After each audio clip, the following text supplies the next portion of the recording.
Welcome to the deep dive. This is where we take your questions, your sources, and really try to unpack them into some powerful, maybe even surprising insights. Yeah, and today we're tackling a really big one. Ah, The state of democracy itself. yeah, It's timely, critical stuff. definitely. We're going to look at recent elections, political shifts, focusing a bit on the Netherlands because that's what some sources discuss. But honestly, the implications stretch much further. They affect all of us. You've basically asked us to make sense of this political landscape that feels, well, incredibly complex, maybe even a bit chaotic sometimes. Yeah, that's a good word for it. And our mission today is really to explore this idea. Could it be that traditional representative democracy is maybe in crisis? And if so, what's the alternative? We'll be looking at something that sounds quite radical, but actually has historical roots. Exactly. Is it time to rethink how decisions get made? Right. Maybe move beyond just party politics into something more direct, more citizen participation? It's a huge question, and to Yeah. help us navigate it, we're drawing on a really illuminating discussion.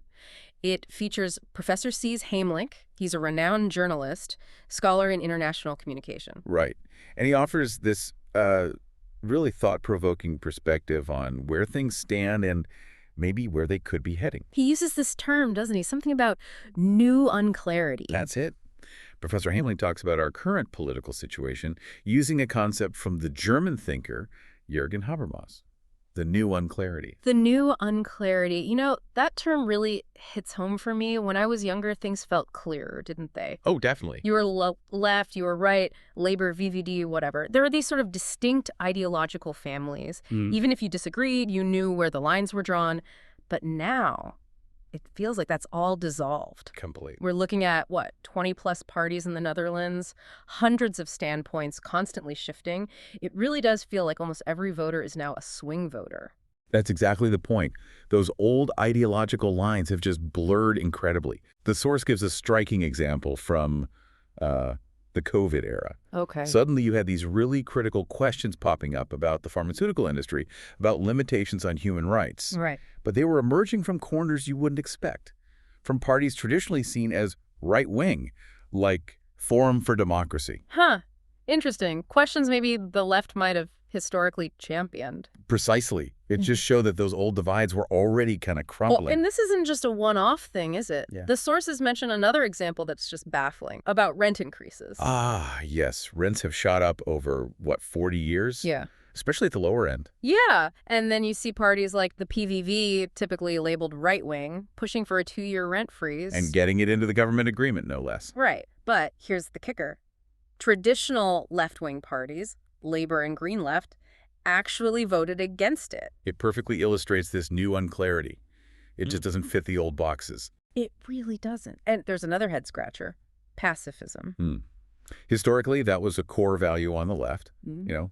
Peace movements, anti-war stances. Sure, but now you've got parts of the traditional left, D66, Green Left, Labor supporting more NATO spending, hitting that 2% GDP target, even sending arms for the Ukraine war. Which has caused real splits within parties, like that Peace for Animals faction breaking away from the party for the animals because of it. Wow. And one source even mentioned Papakax, the big Christian peace movement, saying that peace and delivering weapons to Ukraine can actually go together. That just shows how much things have shifted. The lines are completely redrawn. Totally blurred.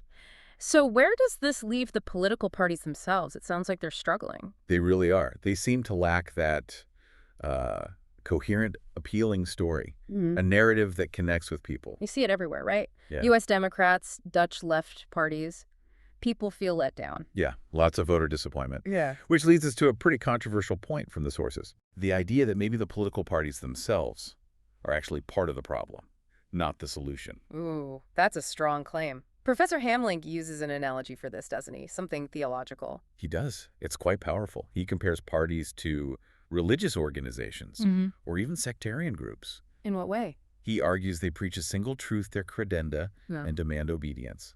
It stifles real internal debate, Leaders hand down the dogma instead of having open discussion. And does that connect to psychology? I think you mentioned Jonathan Haidt. Exactly. It links right into Haidt's work on moral psychology.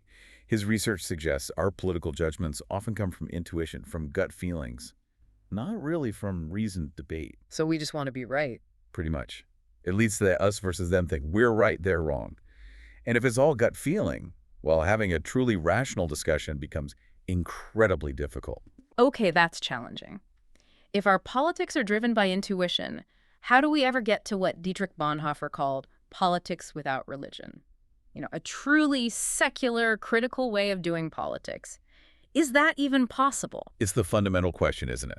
Yeah. This call for politics without religion is about moving past these rigid belief systems in politics. Right. And if you zoom out, it makes you question the whole structure, particularly in the Dutch context the sources discuss. They point out some pretty big structural issues. Like what? An unelected king as head of state, Mm. an unelected prime minister who happened to be an ex-Secret Service director, unelected ministers, governors, mayors. And absolutely zero referenda, not even advisory ones anymore. None. Plus, you've got more and more big decisions being centralized in Brussels, the EU, NATO, power moving away from national control. It seems a bit, I don't know, hypocritical sometimes to call out other countries, maybe Russia or Iran, where leaders might be elected as non-democracies when these structural things are happening right here. It does raise questions. The sources actually describe the liberal representative democracy we see as potentially weak or thin, even fictitious. Fictitious democracy. Wow. Jean-Jacques Rousseau had that powerful line. A people that relinquishes decision-making is no longer a free people. Makes you think, is just casting a vote every 4 years and then having no say, is that really enough? That's the core critique. Okay, so if the current system is fictitious or thin, where do the sources suggest we look for something?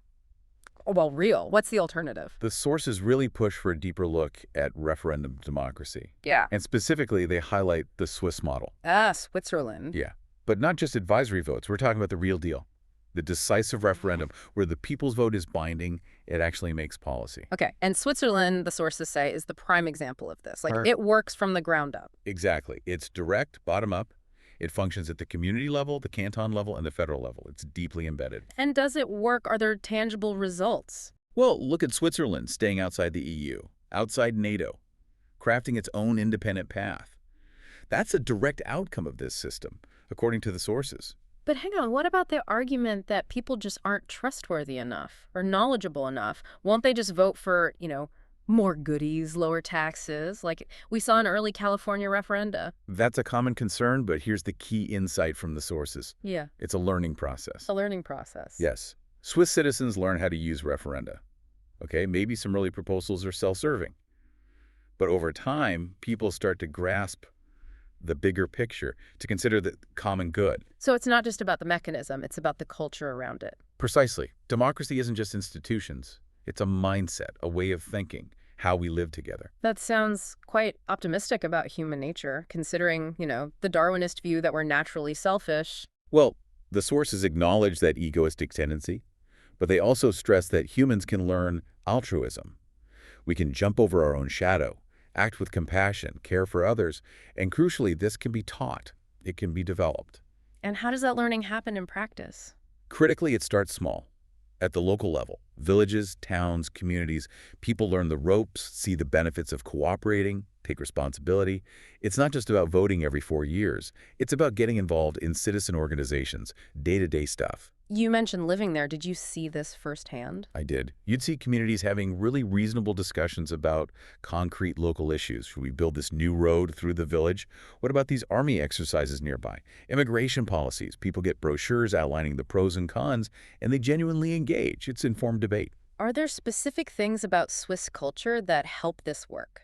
The sources point to a couple of things. Having 4 national languages, German, French, Italian, Ronomash, creates this built-in need to find common ground, to cooperate. You have to work together. That makes sense. And its neutrality is remarkable, especially when you contrast it with, well, the sometimes warmongering tendencies of bigger neighbors like Germany and France historically. Right. And the key takeaway is, Switzerland is a small nation, half the size of the Netherlands, right in the heart of Europe. If they can do it, the sources argue, why couldn't a country like the Netherlands?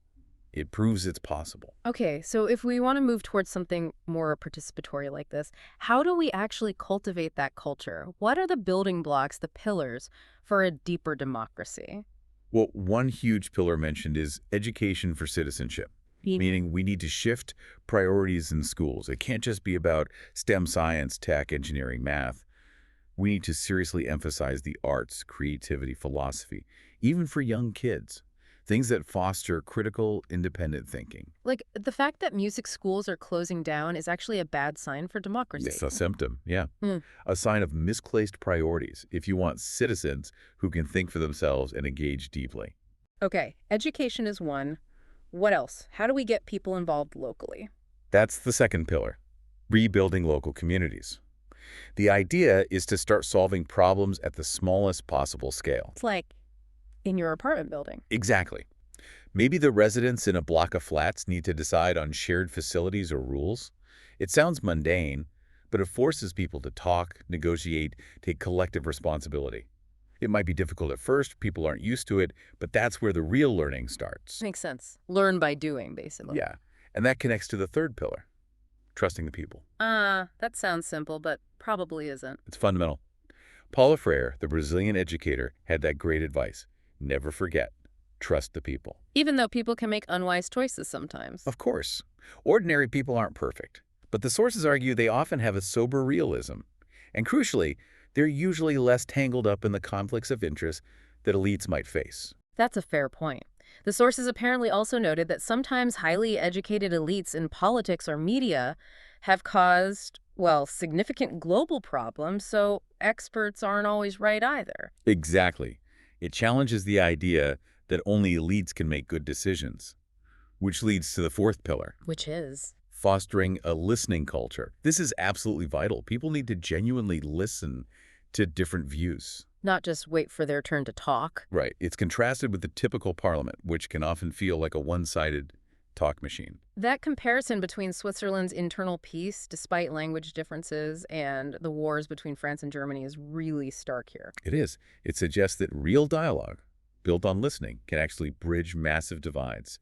It has transformative power. Okay, education, local action, trust, listening, anything else? There's one more element, kind of a spirit. Citizen disobedience and reclaiming freedom. How do you mean? There's this fantastic anecdote in those sources about Coyoacan in Mexico City.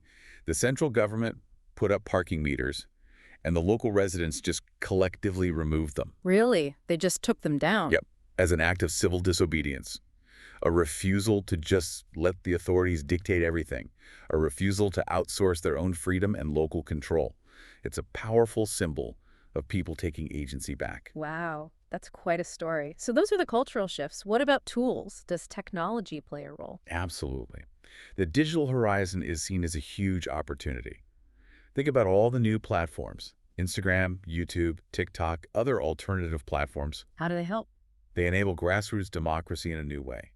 Anyone, theoretically, can create a platform, get their voice out there, spread ideas, engage directly with others. It bypasses traditional gatekeepers. So it's a challenge to traditional media then? Definitely. The call is for traditional media to move beyond being like those religious organizations, just telling people what to believe. And Instead, actively encourage public participation, help people express themselves, facilitate debate, rather than just broadcasting dogma. Of course, there are risks, right? Censorship, dependence on electricity, misinformation. For sure, those risks are real and acknowledged. But the opportunity right now to use these tools for bottom-up democracy is seen as immense. Okay, so let's recap this deep dive. We've looked at this sense of democratic crisis, this new unclarity. Then we explored the Swiss model, this idea of direct, decisive referendum democracy as a potential path forward. And we dug into the cultural shifts needed to make that work: education, local action, trust, listening, even that spirit of reclaiming freedom. It paints a picture where transitioning to a more participatory democracy, a referendum democracy, isn't just some pie-in-the-sky ideal.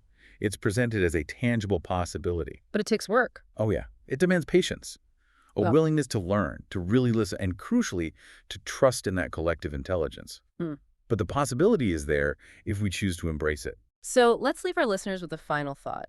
In this world where, political parties often seem to deepen divides, and maybe traditional media sets the agenda, how might you, listening now, leverage some of these ideas? Yeah. How could you use small-scale community engagement, maybe even some of these new digital tools, to challenge the status quo, to foster a more genuinely democratic conversation, starting right where you are? What's one small step you could take? Could you start a local discussion group, maybe tackle a neighborhood issue together? Could your community become its own little laboratory for a deeper kind of democracy? Something to think about.